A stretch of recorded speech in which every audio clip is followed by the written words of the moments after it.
Hi, I'm Max Keiser. This is the Keiser Report. You know, times are weird all over the world, particularly in the sphere of economics. That's why, as always, when things get really difficult to understand, we bring in Plucky, the world's greatest economist. Hi, I'm Plucky, the world's greatest economist. Stacy, you're looking quite beautiful today. Well, I have my spring-like shirt on because I think it's the paper spring. We saw the Arab Spring in the last financial crisis back after 2008, 2009, and all the money printing and all the chaos, and that caused the food price inflation and other sort of inflation that led to the Arab Spring. Today, we're seeing a continuation of that. We're seeing a paper spring as people reject, even if they know it or not, what they're rejecting is this massive money printing. We're going to look at some of the headlines talking about what they're rejecting, what they are instinctively rejecting in this global insurrection against bankster occupation, in this insurrection against paper printing. And I have some of my paper here. Of course, here's 100 euros. Here's 100 euros for you. Hey, Plucky, have another 100 euros. Audience, have some 100 euros. Make it rain, baby. Make it rain. Right. Yeah. So Wirecard, prevailing likelihood that the 1.95 billion euros does not exist. That's a headline from Bloomberg. They think perhaps, well, we looked at our balance sheet, perhaps there might not be any money there. Max? Yes, what's that, Plucky? If Wirecard is bankrupt, does that mean it goes up like Hertz stock did after it went bankrupt? That's right, Plucky. Bankruptcy is the new initial public offering. You can't get any better for a stock than to go bankrupt. Okay, I'm gonna go to my Robinhood app right now and load up a Wirecard. The point I want to make is that if you look at this company, Wirecard is a German company. They can't find, Ernst & Young, their auditors can't find 1.9 billion euros worth. They don't know where it is. It might not be there, might not have ever been there. It might have been stolen, who knows, right? So this is the case if you look at the Fed's balance sheet, if you look at your government's balance sheet, if you look at any of the corporate balance sheets of any company listed on any stock exchange, you're going to find the same thing. And we're going to look at a staggering number of side hustles. Everything is a hustle. Everything is a shakedown. Everything is like a Times Square 1970 sort of scam because we have all this paper printing that has basically created the moral hazard and the incompetency and the inefficiency in our global system. Here is Matt Stoller looking at a chart that we covered last week from Deutsche Bank, U.S. rising share of companies with debt servicing costs that are higher than profits. Such a fundamentally important chart. American corporations are increasingly doing business only as a side hustle to their real purpose, which is transferring cash from lenders to looters. Remember, the lenders are, you know, all those bonds that are being put onto the Federal Reserve's balance sheet. This is what is happening. It's being transferred to these zombie companies, and they're looting it. Well, you know, this goes back to something we've been saying for a number of years now, that corporations only really have any profits in terms of what they can engineer on their cash desks, as they're called, right? So you have like a car companies in America, they stopped making money making cars. They made money leasing cars and then taking the income from those leases and building derivative portfolios and Ponzi schemes, and then the executives would buy back their own stock, and then the options would go up in value, and they'd all become billionaires somehow magically, not knowing why, even though their car companies were losing money and losing market share. Same thing with the banks, obviously. Now, every single corporation in America pretty much doesn't do what it says it does. The food companies don't make food, the car companies don't make cars, the computers don't make computers. They don't do what they say they're doing.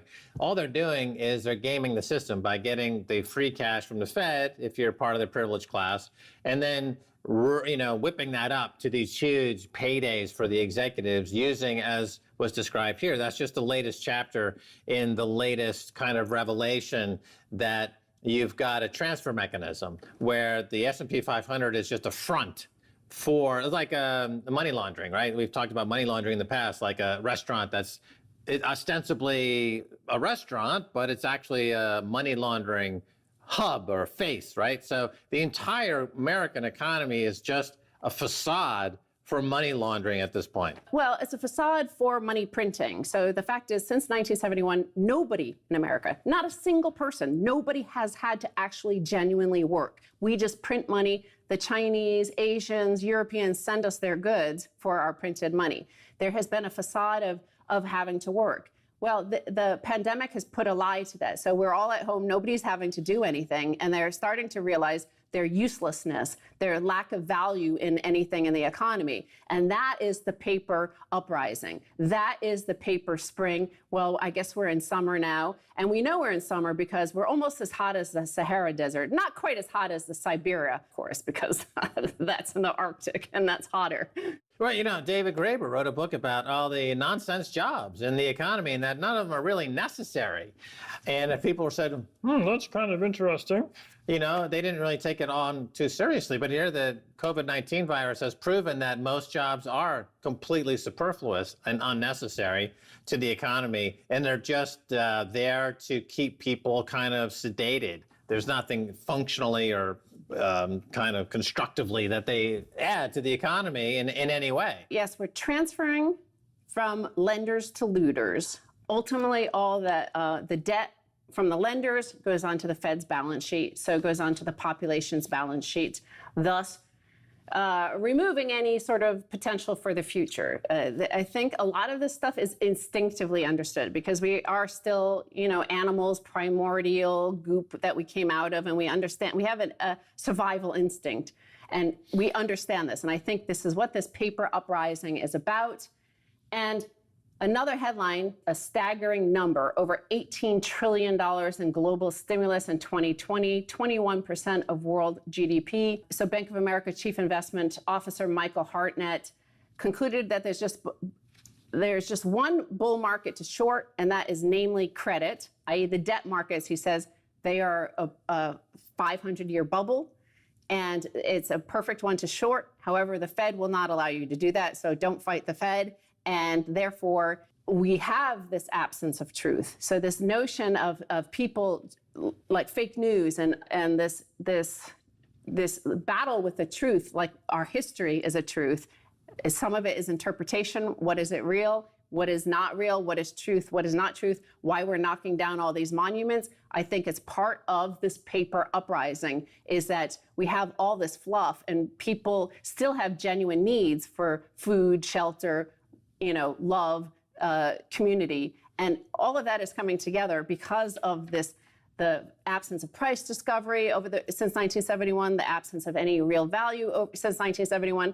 I think this is the culmination of all of these. This is my interpretation. This is our conversation, our philosophical conversation about this stuff. All right, so this is the culmination. You think this is really 2020 is when all this stuff comes together. You know, you mentioned the fact that interest rates are very, very low and that the bond market in America is at a 240-year high and it's in over a 300-year high in Great Britain. Bonds have never been this high in America or Great Britain in hundreds of years. And actually, interest rates have not been this low going back to, it's actually more than 3,000 years. So this is truly an epic moment, an inflection point. If this, in fact, is the moment of comeuppance, and it is the time at which this paper spring comes crumbling down, then the other side of this would be probably you'd have to compare it to Mount Vesuvius exploding or the tsunami disaster in Indonesia or other such great natural disasters. It could potentially be a whirlwind of paper that would have such magnitude and force and create such chaos throughout the global economy as to possibly eviscerate half the world's population. Well, it is a staggering number. 20.8% of global GDP has been injected in stimulus in just the past 3 months. So, you know, how we can get past that, I don't know. But I think that the paper uprising that we're seeing is a rejection of it. And I think whatever happens next, and it might take 2 years, it might take 5 years, it might take 10 years for this to unravel. Right, the numbers are huge, right? So the global GDP is almost at $100 trillion. And the amount of money that they printed recently was 20 trillion, right? So 20% of global GDP, they just blew into the economy with this fake fiat money, right? And that number is expanding almost exponentially. So as we've been saying on this show, going back to Davos a few years ago, they were preparing a credit facility with the IMF, the International Monetary Fund, of $100 trillion, right? So that sounds like we're about to enter an era when $100 trillion debt loads are the new norm. We already have a global debt which is almost 300% debt to GDP of the globe. That's structured debt. That's just not money printing.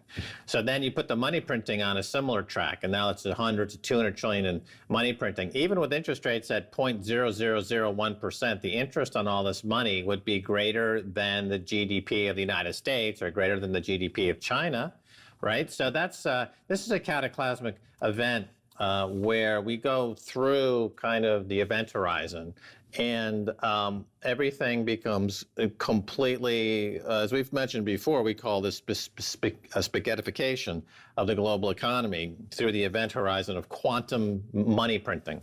And the quantum money printing has led to this paper uprising, in my opinion. And part of it is because we've realized that we've all stayed home, nothing is happening, nothing is being produced, and yet everything is fine. Like the stock markets are at all-time highs. Everybody's eating. They're getting their food stamps. They're getting their paychecks. And this it also exposes the paper Ponzi, the illusion under which we have all been living since 1971. Just an incredible story in the Times. Poverty fell in April and May per one study because of the massive federal welfare expansion, including expanded unemployment, which was the extra $600 a week and $1,200 checks, even as the economy fell into a black hole. So as we see, everything around us has been closed down, shut down, no traffic, no air traffic, no nothing. Nothing's happening for 3 months. And yet poverty has declined because of this free money, all of this paper being sent to people like it's, I guess I should have used the money gun. These all kind of stick together. Yeah. So, you know, they've sent all this free money and people realize, hey, wait, not only do I have that leisure time that's been promised by all these efficiency gains and advancements in AI and robots and technology, I'm sitting home, I got all this money, let's shop. Right. It's amazing. People would say, you know, America's got 120 million people at or below the poverty line. And other countries would say, oh, that's impossible. A third of the country or 40% of the country is poverty stricken. And yet this is the proof that that data point is correct. That's just a few hundred extra dollars a month. Suddenly average wage skyrocket. You know, it shows you that people living in their car, working 2 jobs, hand to mouth and on high fructose corn syrup, it's not a healthy situation. And I want to say in the last few seconds here that, you know, just like the French Revolution was sparked after the people, the peasants, realized they got to see the king's books, right? That was an attempt to quell the population, and they saw how the king lived. This, by sending them this $600 a week extra plus a $1,200 stimulus check, people are starting to see, wow, this is why Jamie Dimon's a billionaire. This is why Lloyd Blankfein's a billionaire. I could be a billionaire too. The Fed, plucky, could make me a billionaire, and he's chosen all this time not to make me a billionaire when all he has to do is throw me some money and I'm a billionaire. Why is that? Well, it was so easy this whole time. Plucky's never been so excited. Well, we're going to take a break, and when we come back, much more coming your way.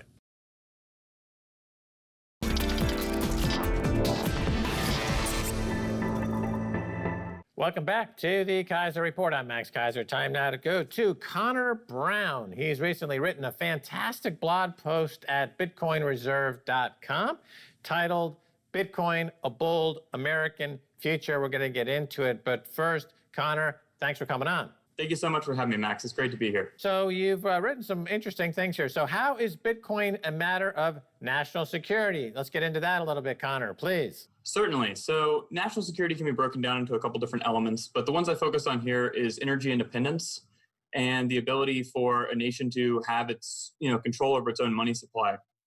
And I think that first, for energy independence, Bitcoin is very important because it can sort of reignite our energy sector. We're seeing a lot of issues in the energy sector. We've seen a bunch of malinvestment in, a bunch of energy companies that aren't necessarily as profitable as certain, prices of oil. And so Bitcoin, by mining Bitcoin instead, with that natural gas and this sort of digital pipeline, you can actually get much more money out of your oil and natural gas. And you can also take things such as methane and these sorts of excess parts of the production process, and you can vent that off, and instead of using it and just throwing it into the atmosphere, you can actually take that, capture it, and mine Bitcoin with it. And so this is really important because you want to be a part of this sort of new monetary system, but at the same time you also want to give life to this energy sector, and therefore sort of create a whole new robust economy around stronger energy grids and more advanced energy production and more profitable energy production.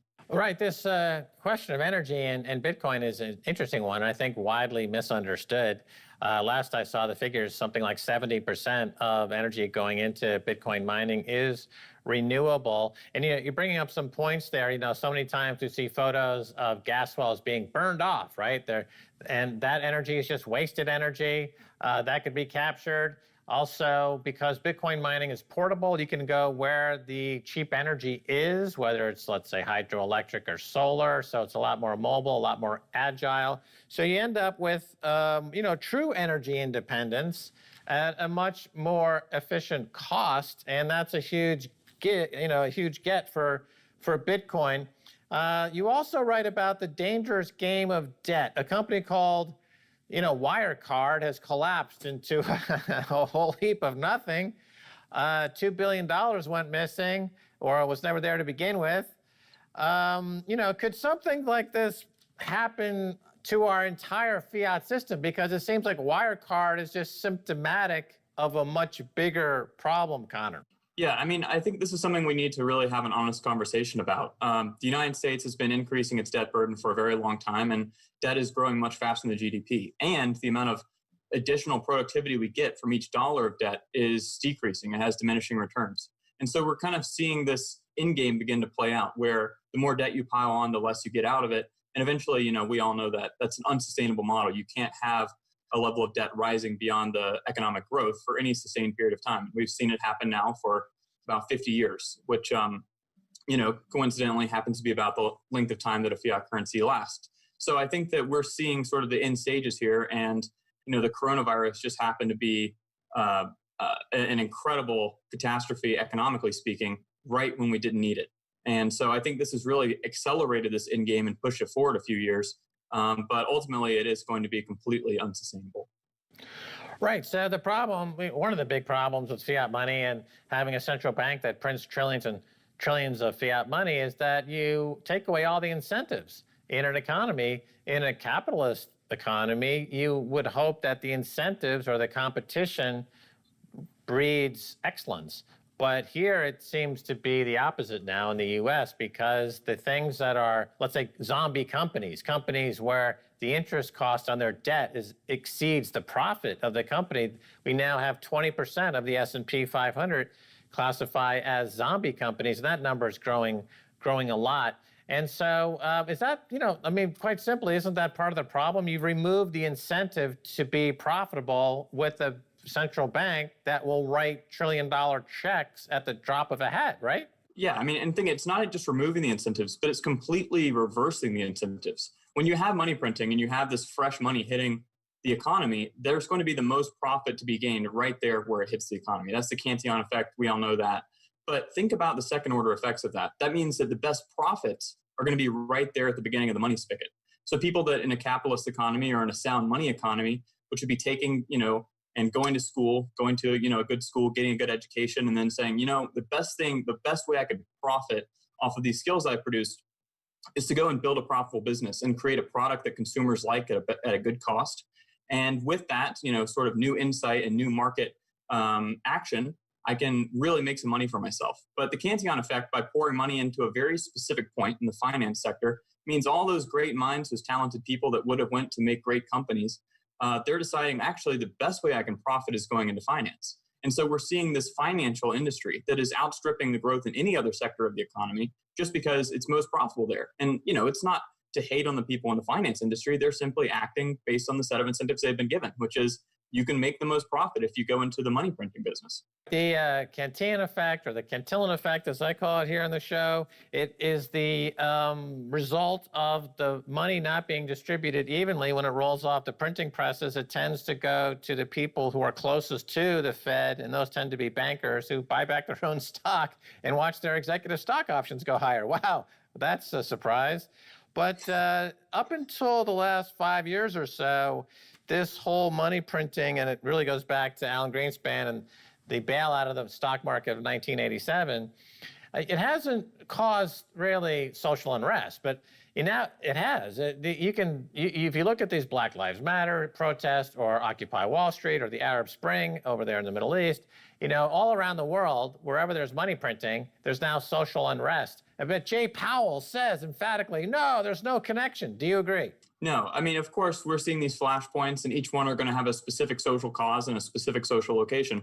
But the fact of the matter is that these tensions have been building for years and years for a certain reason. And that's because people know there's something wrong. To them, it feels like they're being ripped off. It feels like something's not unfair. They're feeling like they can't get ahead in life. And, it's easy to blame it on a specific corporation or a specific, social problem in a specific location. But the reality is these are happening worldwide because money printing is happening worldwide. And because that dislocation of capital is happening and because those incentives are being torn around, it means that, what would normally happen in a productive economy where people gradually over time, as humans become more productive and we save and we invest and we make better products, we'd feel our lives improving over time. But the reality is because money printing has sort of taken these gains and pointed them all to a very specific class of people, it's made so people feel like they're actually going backwards in life, that they're not living the same quality of life that their ancestors did. And that's deeply troubling, and that causes a bunch of unrest that then, pours over in a specific flashpoint. It's happening certainly generationally. The millennials and the Gen Z have way less wealth at this point of their lives than the boomers did, that's for sure. And those in society that have been marginalized for 100 years or 200 years or longer have been increasingly even more marginalized. And so those trends are increasing. You've written something recently which is fascinating, and you talk about the gold rush. Now, what I know about the gold rush, I believe, is 1849. You had the 49ers, and they went out to the West Coast, and we had the gold rush. Now, you put this into context of how this impacted the economy as a whole, how this relates to Bitcoin. Can you speak on this, Connor?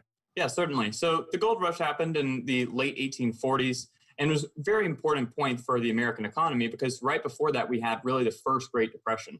And because we had just been piling more and more debt into more state investment projects, many states went bankrupt in the late 1830s, and it caused this really serious malaise. Gold then came in, and people were like, oh my gosh, there's this thing that's separate from just going deeper into debt. We can actually make something productive, something external to ourselves, and we can become rich off of this. And that was a really great thing for the economy, and it created about 15 years of just really unprecedented economic growth. And I think that we're looking at an extremely similar situation today. Bitcoin represents this sort of external way that we can profit. We can revamp our energy sector like I was talking about before. And this, we can, sort of get ourselves out of this debt trap that we've been forcing ourselves into. And with this sort of external stimulus, we can have an actual, great economic moderation where we can have sustained growth, we can have true rising of living standards, and we have an actual true incentive to revamp our energy production. And energy production is really the life force to the rest of a productive economy. So there's really all these great benefits we could have, this sort of second gold rush, if we really recognize Bitcoin for the amazing technology it is and go full force into it. Right. Let me expand on that a little bit and kind of get back to your original point you were making about national security and energy independence. And let me posit a theory here and get your reaction to it. This is a bit of out-of-the-box thinking. But in my view, it seems to me that similar to what happened in the 1960s and the Sputnik moment, when suddenly Russia had put a satellite up into space and America said, oh my God, we're losing the space race, or we got to enter the space race. And, this launched, of course, a decade of technological innovation and ended with Americans landing on the moon. And we all know the story.